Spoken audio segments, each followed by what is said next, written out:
Salut, je vais t'expliquer un dosage par étalonnage. Le point de départ, c'est qu'on a ici une solution avec une concentration en masse inconnue. C'est ça que je cherche, la concentration en masse de cette solution. Première étape, je vais préparer une solution mère grâce à une dissolution. Soluté dans solvant donne solution. Je la prépare et du coup, je connais sa concentration parce que c'est moi qui l'ai préparée. C'est moi qui ai choisi le volume et la masse. Ok, j'ai préparé ma solution mère.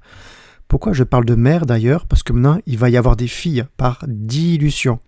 Ok, je fais une première dilution, une deuxième, une troisième, une quatrième.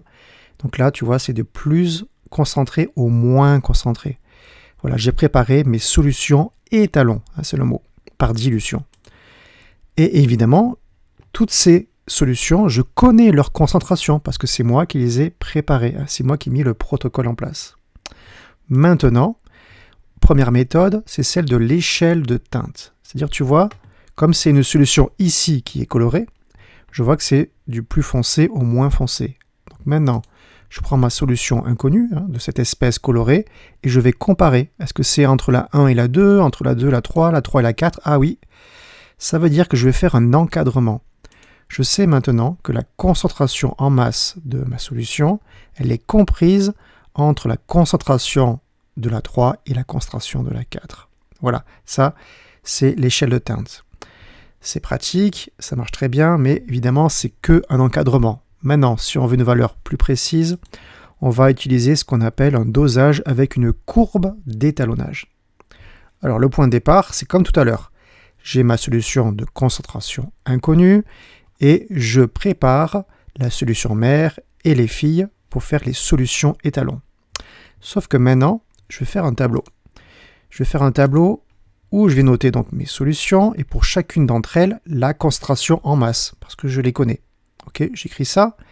Et maintenant, on va mesurer une grandeur. On va mesurer quelque chose qui va me permettre après de faire la distinction. Qu'est-ce que je vais mesurer ici dans cet exemple? C'est la masse, tout simplement. Avec une balance, je mesure la masse de ces 4 solutions. Je la note bien. Et maintenant, je vais faire un graphique. Donc j'ai bien en abscisse la concentration en masse, c'est ce que je vais chercher après, et en ordonnée, la grandeur mesurée, ici la masse. Je trace mes points, je fais une régression linéaire, tu vois, j'ai ici construit une droite, et maintenant je vais chercher ma fiole avec la concentration inconnue. Je prends ma fiole, qu'est-ce que je fais? Je vais mesurer la grandeur, c'est-à-dire la masse, ici. Donc je vais la peser, je note sa masse, 100,4 grammes. Je regarde maintenant sur mon graphique. 100,4, c'est par ici. Et tac, je fais sur la droite, je redescends. Et là, c'est une méthode graphique. Je vais lire directement sur mon graphe la concentration en masse que je cherchais. Elle est ici de 50 mg par litre moins 1. Voilà, c'est ça, ce dosage avec courbe. Ça, c'est une courbe d'étalonnage. Voilà. Une fois que tu as fait cette courbe d'étalonnage, tu peux faire plusieurs dosages et utiliser le même.